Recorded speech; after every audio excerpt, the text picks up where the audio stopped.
What is up, YouTube? It is I, Alex, of Great Whale Investing. Today we're going to be talking about penny stocks. Cheap reserve list cards you can get for 10 to 20 bucks. That's what I would consider to be penny stocks. You can get them for a few hundred pennies. So today we have on the screen here, however I have it done, we have on the screen some cards, and I'll explain to you why I think they're too cheap and potentially the possibility of how they would go up, right? Okay, so let's look here at Soraya the Falconer. It's like I have to look over here, okay? So Soraya here, you can get some, LP ones looking in the $3 to $4 range. Market price under $5, mid under $5. So you're looking at $3 to $4 range for her. If you get worse than that, I mean, you can get them. Yeah, they're pretty much the same around like LP, MP. See near mint, you're looking at closer to 4 or 5. Anyway, so why do I think she's too cheap? All falcons get +1/+1. Then she pays mana to give target falcon banding. Okay, banding's good extra points for you if you know what that is. But if we look here, Soraya has been eroded to birds. Okay, there are far more birds in Magic than falcons. In fact, there might not be any falcons because the creature type update fixed all this. So basically you have here probably not necessarily a commander, but at least a bird lord. Okay, a bird lord. And it's only a matter of time before we get more bird cards. Bird is a tribe that they haven't used very much. We saw what happened to the Price of Deranged tournament when they printed more squirrel support. So as soon as we get more bird support, I can see this card going up a bit. The thing that's holding it back mostly is the fact it's from Homelands. Homelands had a massive print run. So it's, hardly advisable for me to tell you, oh yeah, go out and buy a bunch of Soraya the Falconers because there aren't that many of them. They're scarce. They're in high demand in multiple formats. No, not necessarily, but they're just so cheap. Like, for 20 bucks, you can get like 4 of them and just hold them for one day when there is a bird deck, maybe, So I think it's pretty, not necessarily undervalued, but it has the potential. It has a lot of potential to grow, especially for just a few dollars. I don't know. I have quite a few Soraya the Falconers. Up next, we have Krovik and Horror from Alliances. Okay, Alliances also has a decent print run, but we can see cards from this set spike a bit up in price. If you look at Krovik and Horror here, he comes back at the end of turn as long as you have a summon card directly above it. As long as there's a creature directly above it in the graveyard. Graveyard order matters. You gotta love it. Graveyard order is not really a thing they do anymore. But in older formats, their cards are still legal. And it has some stupid sacrifice ability. Anyway, so why is this card good? Well, I've played it before in Vintage as a 4 of, okay? It's like Squee Goblin Nabob, number 5 through 8. You use it with Bizarre Baghdad. Okay, here's Bizarre Baghdad. So you discard Krovik and Horrors and Squeeze, and then you bring them back to the hand as more discard fodder for Bizarre Baghdad. So basically, you have a card that's really sick with Bizarre Baghdad, and that's always a fun thing. Squee not reserve list, Krovik and Horror reserve list, right? So now let's look at the price here. The price is, let's see here. We got some MP ones here for, let's look at LP. LP, it's looking around $4 or $5. Market 6, mid 6, buy list 4. I mean, that's a very low spread as it is, so there's definitely some room for growth here. We look at some near mint copies. You're looking at $6 range, $7. Yeah, I mean, I think this card's undervalued. It's a reserve list card from Alliances. Not as many of them as there are Homelands cards, but there's still a good amount of them out there. I think this card has a lot of room to grow, especially in the future as we see more cards combo with it. So yeah, Krovik and Horror, can't go wrong with that one. Up next, we have Zerolin of the Claw from Mirage. This guy's a little bit more pricey. Looking at $15, $18 from market and mid. Buy list only at $6. It's so cheap. Here we go. We got some played ones in the sub $10. If we go to LP, you're looking at $11, $12, $13. And then near mints are going to be closer to that mid price of $15 to $20.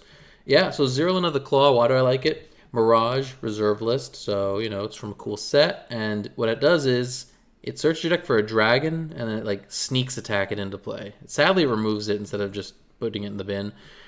It's pretty cool to pull dragons out of your deck. If you get a lot of them that have sweet come to play abilities, think like Null Spy Dragon or Bladewing the Risen. even ones with hit abilities like Dragon Mage that do like a Wheel of Fortune effect when they hit. There's just a lot of cool stuff you could do with him. He's a little unwieldy at 5, and you have to like pay 8 mana and wait a turn before you can get a single dragon. But as soon as they make a dragon with some really broken ass abilities, or leave play, come into play triggers, you never know. It's reserve list. It doesn't have much further down it can go in price. It's still pretty cheap. Yeah, I mean, even if you pick up some played copies, just so you have a copy for some eventual Dragon EDH deck. I think this is the kind of card that you just need to see on game nights work once, and people are like, oh my, I need a Zerolin of the Claw. Cool artwork, cool card. Let's move on to Ritual of the Machine. Okay, Ritual of the Machine is a card that's like, drastically gone up in price. I mean, when I started playing this card, it wasn't even worth 50 cents. And now look at that, mid-market, 14, 15, buy list 8. You can get some played copies here in the $8, $9, $10 range. Let's look at LP. LP is going to be, closer to 15. Wow, so look at that. We're like already approaching the mid price there. Still sub $20, I think is good. Near mint ones you can get, still the same range there. Yeah, I think this card is sweet. It's Alliances, reserve list. Why do I like it? So what it does is for 4 mana, you sack a creature and you gain control of a non-black, non-artifact creature. Okay, so this effect is definitely below rate by today's standards, but the thing about it that's cool is that you could steal a commander with it. Okay, it's a card I don't really see very often. Because it's 4 mana, you lose a creature just to take one of theirs, but it gains control of it. It's not until end of turn, and it's not attached to an aura, right? Think of like Gilded Drake. Gilded Drake is so good because it just like yoinks a creature. This one steals the creature, and stealing a commander is particularly effective because you get the bonuses and the goodness of the commander, but you also rob it from that player. They can't just put it back in their command zone. So yeah, it's also good with like sacrifice triggers and stuff like that. Really cool card. It's already up in price from like in the last couple of years. I think maybe some people play with it. But again, this is one of those. Put it on game nights. You steal someone's insane general with it, and boom, you're off to the races. So I think this kind of card has a lot of room to grow. It could easily be a $30, $40 card. I think in this price range, it's still a cheap pickup. So yeah, Ritual of the Machine. Last but not least, we have Well of Knowledge. This guy's gone up a little bit even in the last like month or so. Simple card, really. Just 3 mana artifact. This one's from Weatherlight. Any player can pay 2 during their draw phase to draw a card. So, and they can do it as many times. So basically, this is a well of mana, of card advantage. You sink mana into it and you get cards. It's colorless, so it goes in any EDH deck possible. It's old. It's just as many of these as there are null rods around. Null rods a few $100. Look at this thing. You can find copies $5, $6. LP ones, you're looking at 8, 9, 10. Near mint, let's take a look. Here we go. Wow, look at this, close to 20. Yeah, I mean, the near mint ones are more than the market in the mid. So yeah, I think this card has room to grow. This one, it doesn't really have much that it would probably like spike it unless there's some really insane card that combos with it that they make. But I just think it's a strong effect. Drawing cards colorlessly, being able to do them as many times as you want per turn, it's a strong effect. So yeah, those are the picks I had. Go down the list again. I have Soraya, no particular order, but we have Soraya the Falconer, Krovik and Horror, Zerolin of the Claw, Ritual of the Machine, and Well of Knowledge.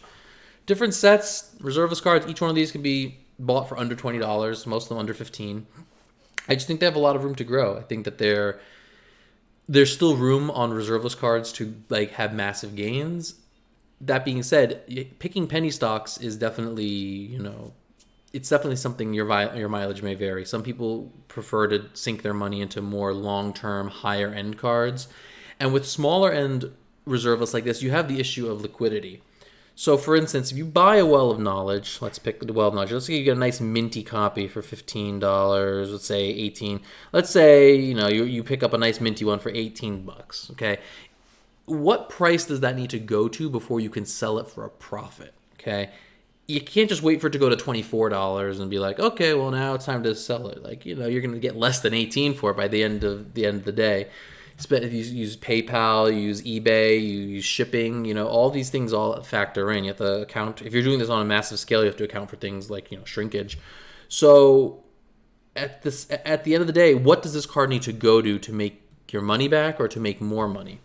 Well, a lot. It needs to go up a significant amount to make it worth your time. So some of these cards you could look at as investment material. Some of them you can look at as, hey, they're very cheap right now. Maybe I should pick up a couple for my collection so that I don't end up having to pay $20 one day for Soraya the Falconer or more. It shouldn't be too difficult to break close to even, especially as you see the natural attrition of things. Reserveless cards will always go up, even if it's just a few pennies or a few dollars here and there. you'll see most of these cards increase in price over the years. So if you pick a couple up now, even if, let's say, they never get good or you really want to cash them out one day, you should still be able to recoup close to the same. But when it comes to profit, penny stocks are hard because you need to find the right buyer and the right margins. So yeah, that's my talk today on penny stocks. Let me know, do you think that there's any cards that are a little too undervalued? Do you think that there's, any cheap penny stock magic cards that you yourself want to invest in? Let me know in the comments below. Thanks for watching.